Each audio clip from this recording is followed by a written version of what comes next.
Hi, it's Eva. Tonight I'm going to be talking about empaths and narcissists, and I'm also going to go through all the different kinds of empaths there are because what personally I think it's ridiculous how many categories there are, but um, I'll do that first just to get it out of the way. Uh, Sorry if I'm not being serious. I just don't understand why they have so many categories. Like it's some of them are silly, to be honest with you. Okay, this one's good. Clear cognizant empath. Okay, that just basically means the empath can pick up on people's motivations and what's kind of like what they're, I wouldn't say what they're thinking, but they can pick up on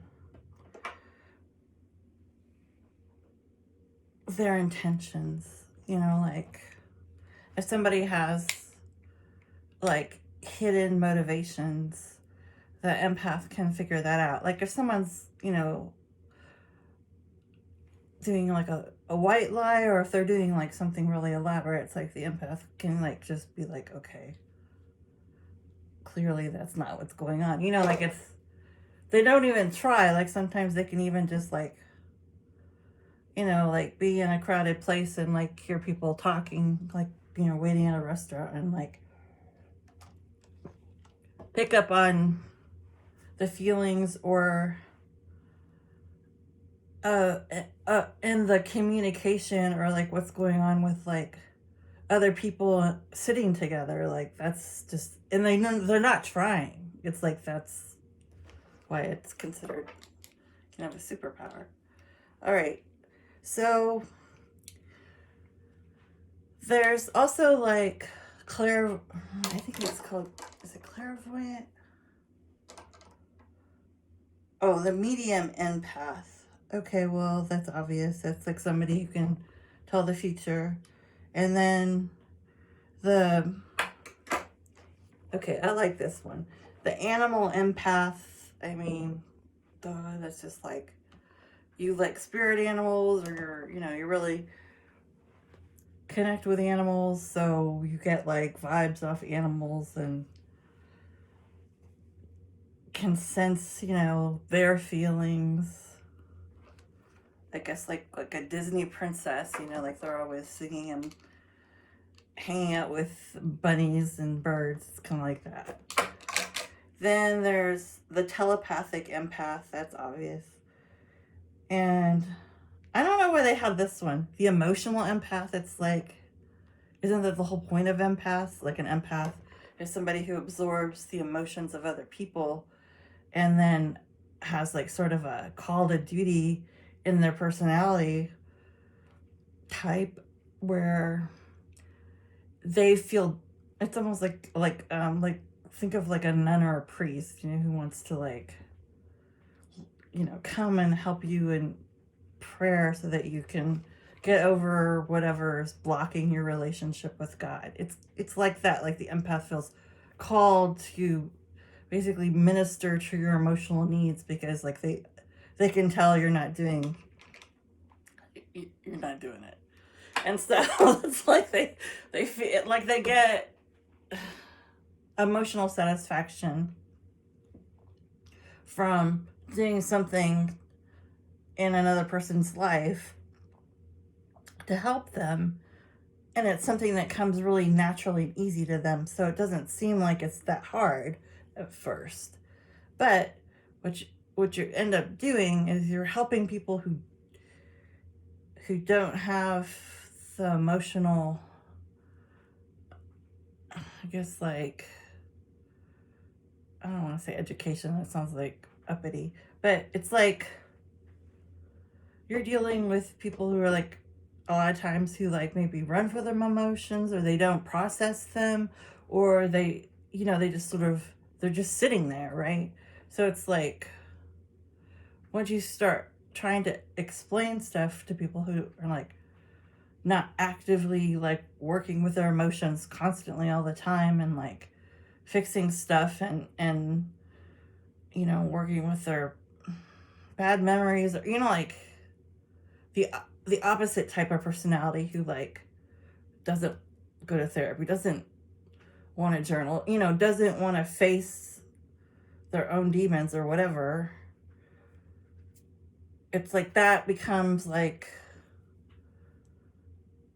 a lot more involved and a longer thing than at first you would imagine, because it's like you have people with two different kind of like somebody who's super into sports and maybe somebody who loves to go to musicals on Broadway. It's like, how are they going to communicate with each other if they have lunch? Like, what are they going to talk about? It's kind of like that. It's like they're both like not really understanding the other person's like interest or like where they're coming from, and it's just not comfortable for them.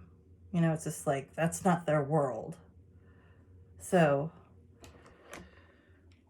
then there's this one's silly. A plant empath. Okay. I'm not going to talk about that. Interesting. Then there's a geomatic empath. They really get into some crazy stuff here. So, like, I guess that somebody has a deep connection with the earth or natural disasters. Like, I've literally never heard of this. Okay. A psychometric empath? Like, gotta be kidding me. Gains information by touching physical objects. So, like, wouldn't that be, I don't know, like somebody who manipulates energy, or I don't know. This reminds me of like people levitating. Then there's we already did that one. The medium empath, which is like somebody who is empathetic or really interested in connecting with spirits, or I guess maybe ghosts, or like what ancestors or like people who have passed on. And then this one also seems strange to me, but actually it's not if you look at it in terms of like Reiki, is that how they call that? Reiki? Where like people work with people's energy and they move, like, I mean, it's not a massage, it's like your chakras, or they like move energy, or they do like tapping, or they do things to it's like alternative no, it's not alternative homeopathy. I guess it'd be like alternative medicine considered category, because it's like also like Chinese medicine, like acupuncture, acupressure. It's also under that. So it's somebody who like works with the body, or like they have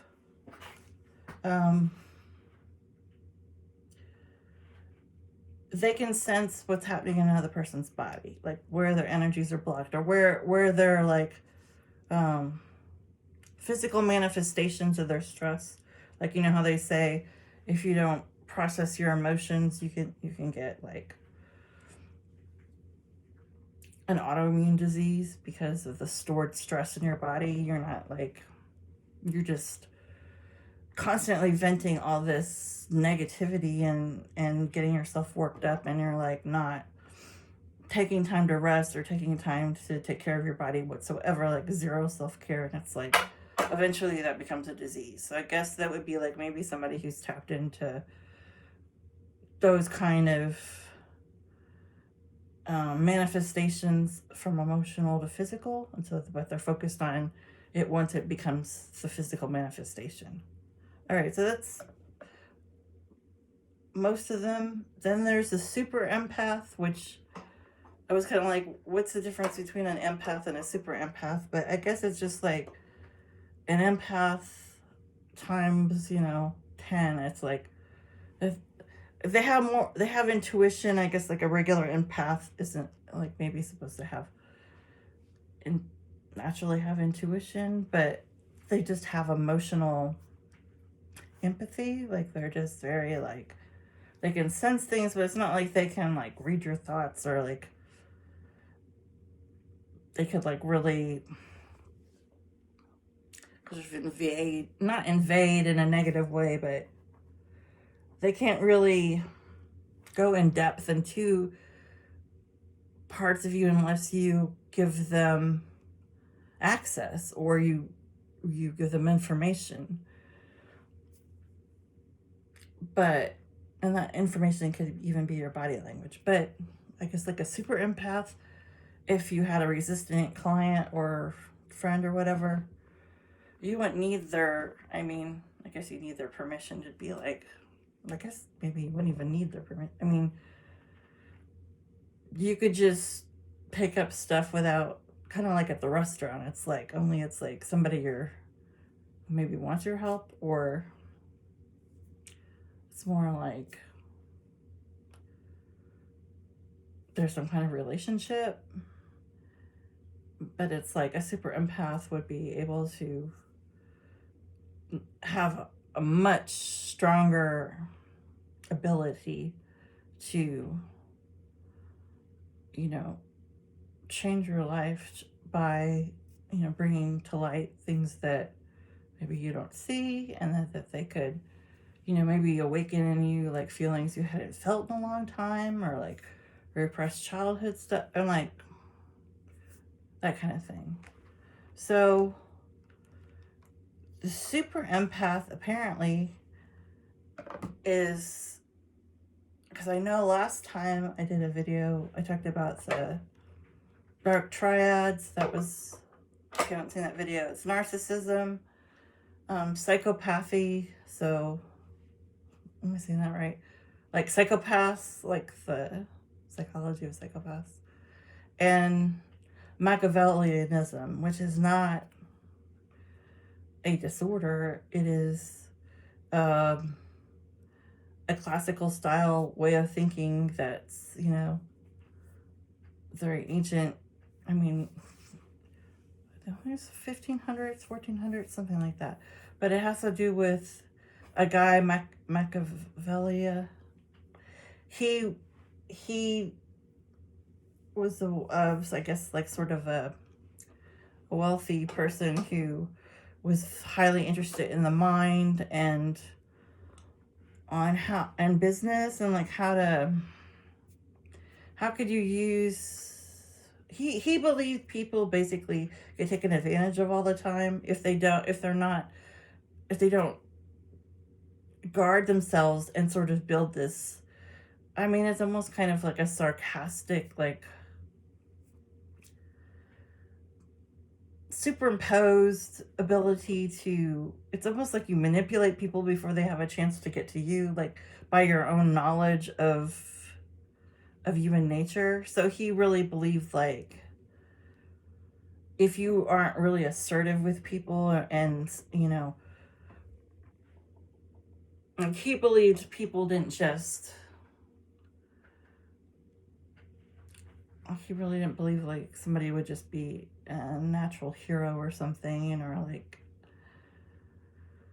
he believed that person had broken the rules more than likely to get what they wanted. And like he was really into like everything's rigged anyway by, I guess it'd be feudal law during that period, but like basically like the whole system's rigged anyway by the wealthiest people in the community or kingdom. So it's like, why would you willingly go just be yourself, just a lowly human being, when you could use his theory to like plan ahead and like just sort of map your own way of cheating, like whatever would get you ahead. Like he thought like doing things that are not really nice to people, or things that would put you in an advantage way ahead of them, would be like totally okay. Like that's okay. Like hurting people because you're a means to an end, that's not really like the same thing as like hurting people for pleasure, like because you like her. Some people like, what is it, sadism? Some people, and I know this happens with psychopaths, and I don't know if it's sociopaths have the same inclination, but like S&M, like there's different types of like perversions or like abnormal psychology type stuff where it's like people will actually perverts, people will actually get a high, or I think serial killers do this. It's like they get pleasure off hurting others. Like somebody is psychopathic, like in the early childhood or early adolescence, they sometimes like to torture animals, just to see what happens. Like the, you know, the different ways they suffer. Like it's like it gives them a thrill. So it's kind of like Machiavellianism was just like a way of getting the upper advantage, and it doesn't matter. Like it would be like you're not doing it because you like, you're not getting off on hurting people. You're doing it for more like a strategic reason to get ahead. Kind of like Wall Street, that movie with Michael Douglas, where like he says to Charlie Sheen, like greed is good, like being basically like if you're on Wall Street, like it's a healthy, I guess this is kind of like capitalism, but like it's healthy competition to go against each other because it sort of raises the bar, and it's okay if you know, have advantages other people don't know about that are like probably shady or illegal, because in the end you get the result that makes your personal life better. And what else is the competition but to win? Like it's like kind of sick. It's like it's not a real competition really, because you know, people are not like the rules that they're saying they're doing, that's not what they're doing. All right, so how did I get off on this? Oh, the triad. Okay, so I mean, I think everybody knows what narcissism is. I was gonna go over, I might have to do a separate video on this. I was gonna go over like some of the attachment styles, because really a lot of the attachment styles that you have when you're growing up, it's like they end up like if you're avoidant or if you're disorganized, anxious attachment. It's like these different things. Like as you grow up, you can be more like, I think anxiously attached people because they have abandonment wounds and they really want to be loved, chosen. Like a lot of times they have parental figures who neglected them, or you know, there's just, or there's abuse and they have like a strong need to, like a lot of times abuse, I don't want to say a lot of times, sometimes abused people are abused, especially children, will, like, even though that person is like physically or mentally or psychologically like severely harming them, since it's their caregiver, they'll feel like if they don't comply or do what that person wants out of them, they want to please them because they want the abuse to stop and they want to be liked by said caregiver, whether it's a parent or a grandparent or whatever, foster care. It's almost like Stockholm syndrome, where they'll actually start trying to please that person who's the abuser. And sometimes this happens in domestic violence too. Like they become like attached to that person, even though that person is basically destroying their psyche and could be like causing them great physical pain. But it's like they almost, in a sick way, start to block out they don't want to believe that they're hated or they're disliked or that they're worthless to their caregiver. So it's like they'll make up this story in their head that like really what it's about is they're just bad and they just need to do whatever it is to gain favor with this person, and then they're trying over and over and over again to get the other person to like them back or to have affection for them or show them a love that that role is supposed to, like in the natural world, that is like caregiver or parent is supposed to naturally love and want to physically be close or, you know, emotionally giving to their offspring.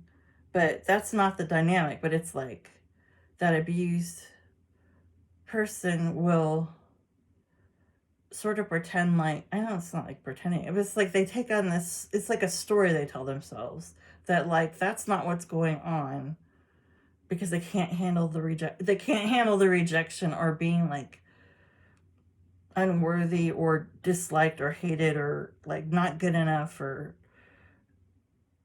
you know, despised by this person that is supposed to love them. So they would rather tell themselves a story that they're just defective, there's something wrong with them, they're doing something that's not good enough. So, and then usually the abuser is like, yeah, you know, like they're real critical of them. So it's like, it solidifies that, but it's like they're telling themselves a story that if they just do the right thing, that person will accept them and suddenly give them the love they seek. And it'll all be forgotten. But that never happens, of course, because the person who's abusive, the abuser, or the narcissist in this case, would be abusing the empath person for their own particular psychological reasons, like what's going on in their past, in their mind, in their appetites for control or domination, or needing to feel that they're worshipped or they're ego fed, or, you know, like that. Basically, like that person's coming from a different angle. They almost have the opposite needs or wants of the person they're abusing. It's like they do not think the same, and where that's coming from, they both have different wiring. It's not the same.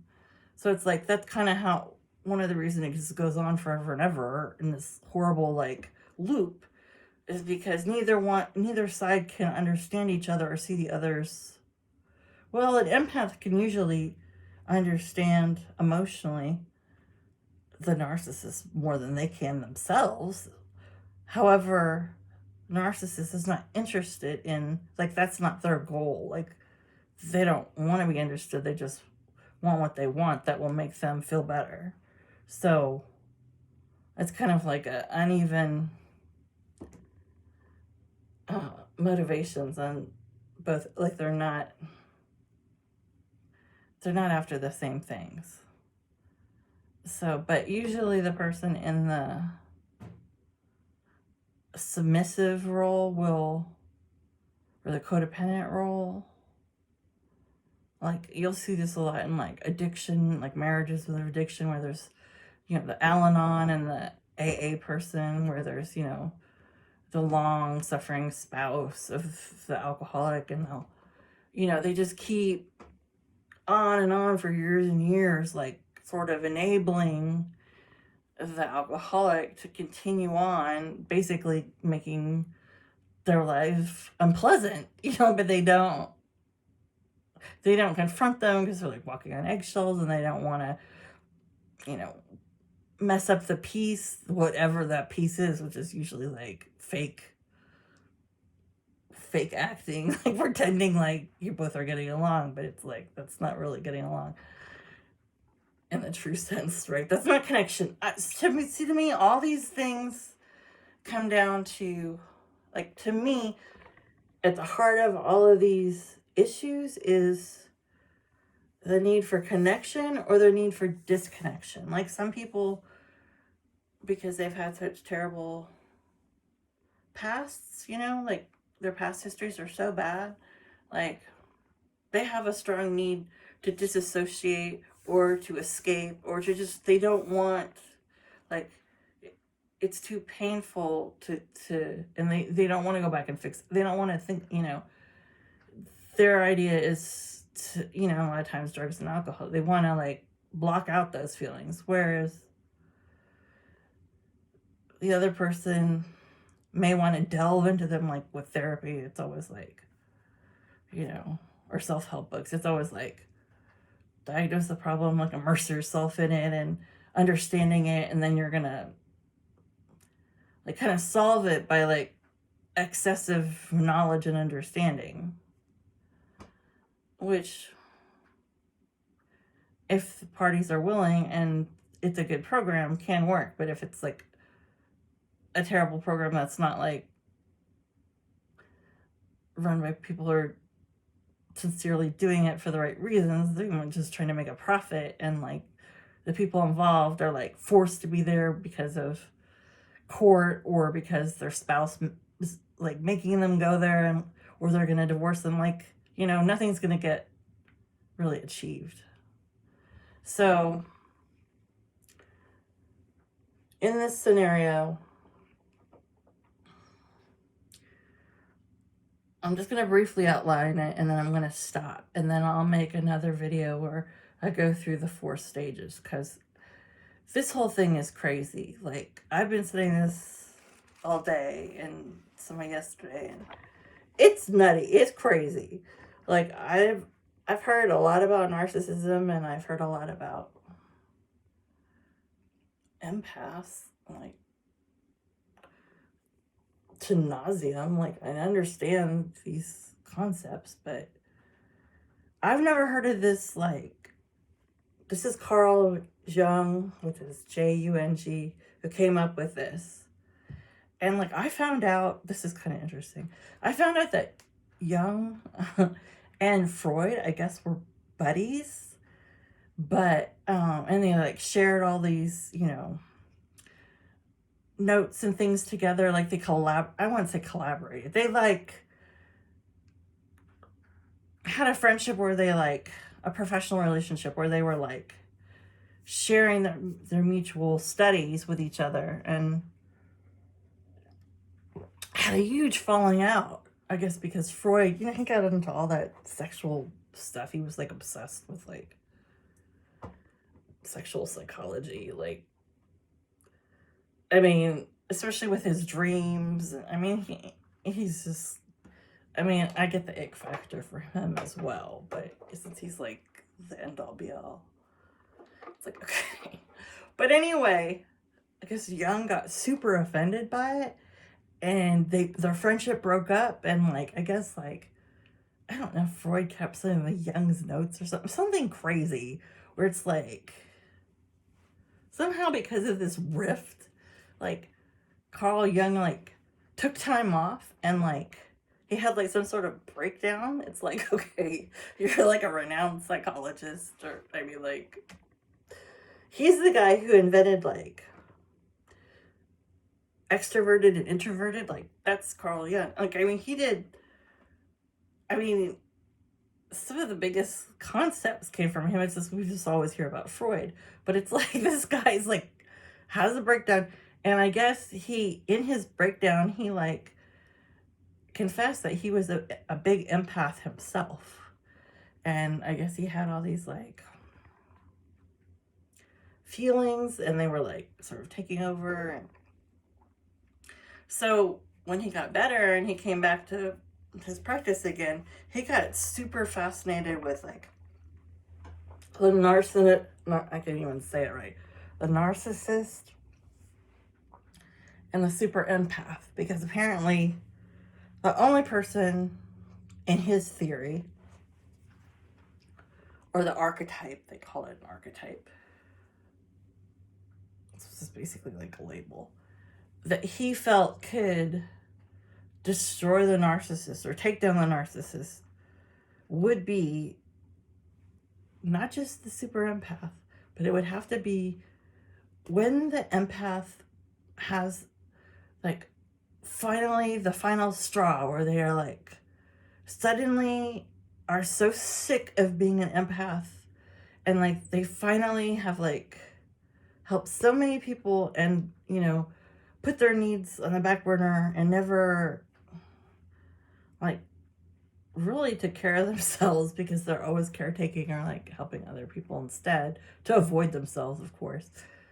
I mean, and also for altruistic reasons. But anyway, so the empath has this like, it's called the supernova empath.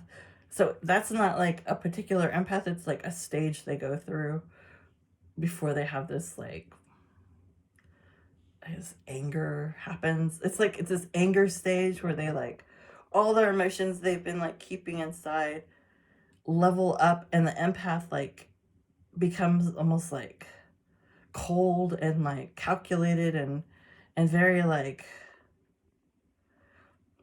doesn't want to feed the narcissist ego anymore, doesn't want to give them any time or attention, doesn't want to participate anymore in the relationship. They're over it.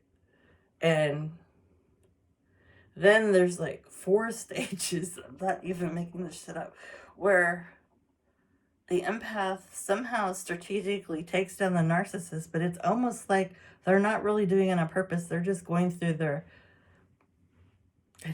process, like a caterpillar to butterfly. Like they're trying to free themselves from being a super empath. Like they're just like, okay, I've been ruining my life. I'm going to like totally get rid of that part of myself that's just giving my life away. And while they're in that process, the reaction the narcissist has to it, it's like a total like breakdown of like him. Like he starts to just, and I'm just saying he and she just because I'm usually narcissists are men, but I want to say there's like 75%, but I would have to look that up. I'm not sure. There's female narcissists get studies and stuff, but I don't know. I'd have to look that up. But anyway, I guess the dynamics of like somebody, I mean, narcissists usually have a tendency to have a lot of successful careers because they're so dominant and they're so aggressive and they lie a lot and they're boastful and like the types of jobs like CEO or being like, I don't know, what are those people on Wall Street who like deal with the ticker tape and the numbers and all that stuff, traders, it's so stressful. And like all the jobs that basically lawyers, like jobs where people are getting dicked over, really, like the little guy, like the underdog. It's like they take those jobs where they're in superior positions where they make more money, they use their charisma and their sort of inflated sense of importance and lack of empathy to sort of eradicate everyone else and like get to the top. So I don't know how to get off on that. And like empaths, like obviously they'd be more inclined to like service type jobs where they're like helping people, like nurses or teachers or that kind of thing. Like they're more volunteer even work or stay-at-home moms, that kind of thing. That's like a kind of, that would be their differences. So anyway, to make it this short, it's like the narcissist, when he doesn't have the empath, I'm not going to keep saying super empath because I didn't even know they existed. This subtype. But anyway, since the empath is not there, for him to, or they may be there physically, but they're not the same person they were, because they're evolving and changing. So, or they may not be there, they might have left the narcissist. So it's like he doesn't have anyone to gaslight, doesn't have anybody to be dominant over or play games with, or cause somebody like anxiety, or like make them feel like they're forgetting everything, like all this stuff that narcissists do, like demean them or make them question themselves. Like that person's not there for that anymore. They're like, so I guess they need to find like a new person to do that too. But it's like the narcissist in this dynamic, they actually are so full of themselves or whatever, with their ego, and they're not good at, the narcissist is usually, they're good at scanning someone and figuring out how they could get over on them or how they could manipulate them. But in terms of like them like sort of understanding like what drives another person who's not like them, they're actually not very good at that. They're not as good at the big picture. They're really good at sort of extracting from that person like sort of a quick plan of like, what are their weak spots. They're good at that, but they're not good at like looking at the person as a whole and sort of seeing why they do this or that. And actually, who's good at that is the empath to the narcissist. That's all very interesting. Okay, so what I'm trying to say is like the narcissist is so egocentric that they don't believe yet that the empath isn't coming back or isn't going to change back to their old ways, because they think that they're so charismatic, they're so amazing, and they have such dominance over this person that there's no way that had happened, that the person has gotten out of their control. Kind of like with Stockholm Syndrome, where like sometimes the captor will let like Elizabeth Smart, she got to go shopping, I think, without her captors even like next to her. Very few times. Mostly they were with her. But like there were times where she was alone in public where she could have said, hey, I've been kidnapped, or, I can need help, but it's like these people have such like a hold over them, and they usually, are torturing them sexually or whatever, psychologically.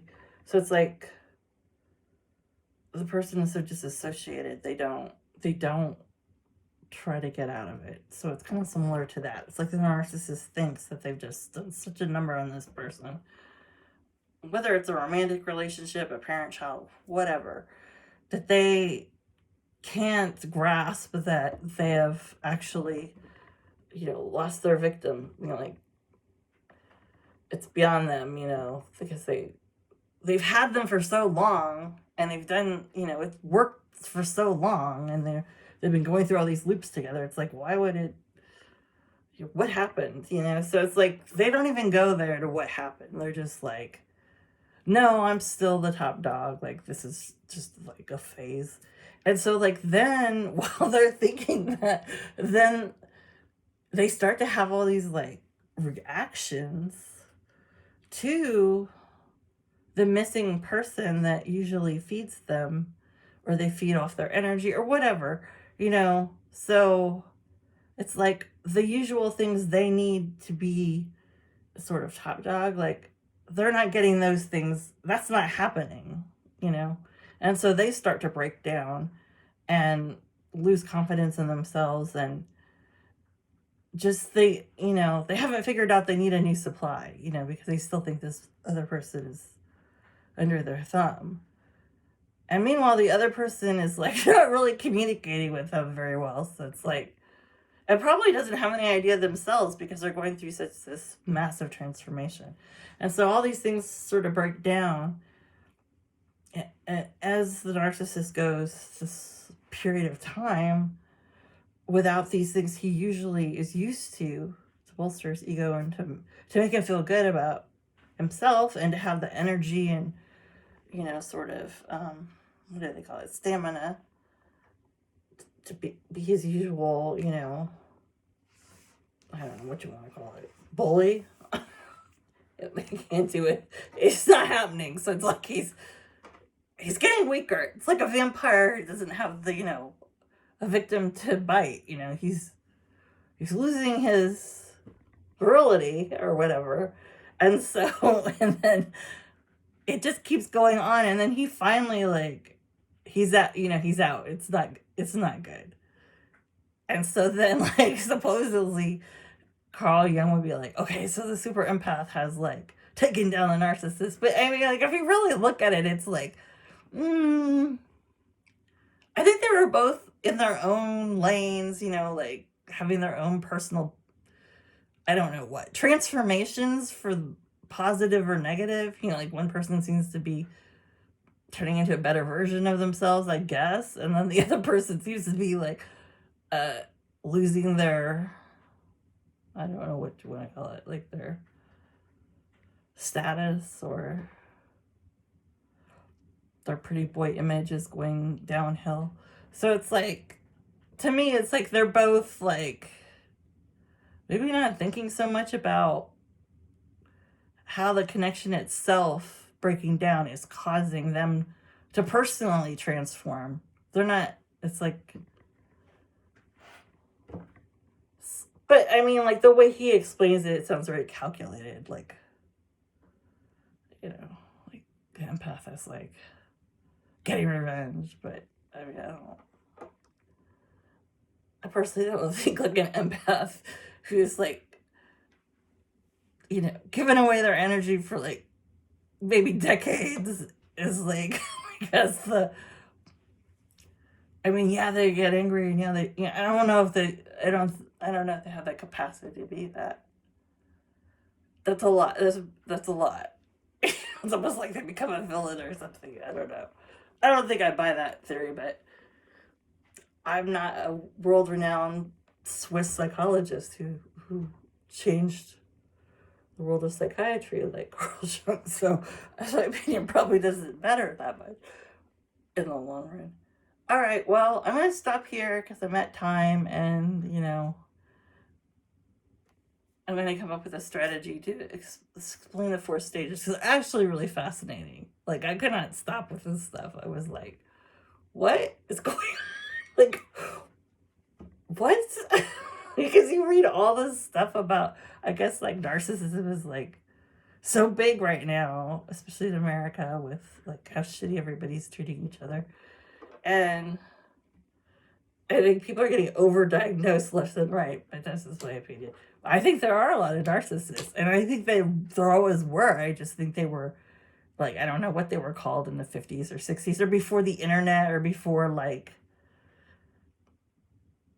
I mean, narcissistic personality disorder is in the DSM, but I'm not sure, like, what, we didn't all used to be so hip with all this language, because the information is just so easy to get on, like, Google. Like, not everybody's, a psychology type expert where it's like for watching Oprah or whatever. Like, she's not even on anymore. Maury, or what? He's probably not on either. Anyway, talk shows. I don't know. People just think that the way it is now compared to the way it was in my grandmother's age. What I'm trying to say is 2 totally different ways people were perceiving psychology or disorders. But I think if narcissism is part of human nature, it's like somewhat genetic and also from environment and also learned behavior. Like narcissists usually raise narcissists because a lot of it's learned. But I mean, just because there's no word for it, I mean, they probably called them something else. I don't know, like selfish. But there was other words for it. So I highly doubt, like, just now, because we have such an individualistic society, and like definitely post-COVID, people are like ruder to each other than they've ever been, and the bipartisanship has hit like a new low. But it's like, I don't think that there might be necessarily like a bunch of narcissists were just born. I think they probably were always a thing. People weren't walking around with this kind of vocabulary, because usually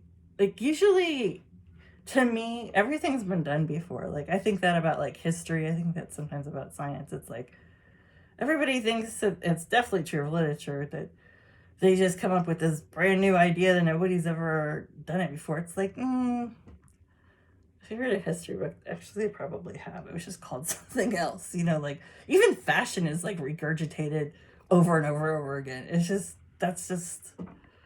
There aren't that many new ideas to me, but that's just my personal opinion.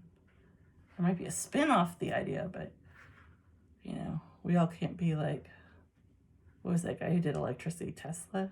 I don't know. Anyway, we all can't be Houdini, right? Like somebody so particularly talented. Anyway, that's it. Bye.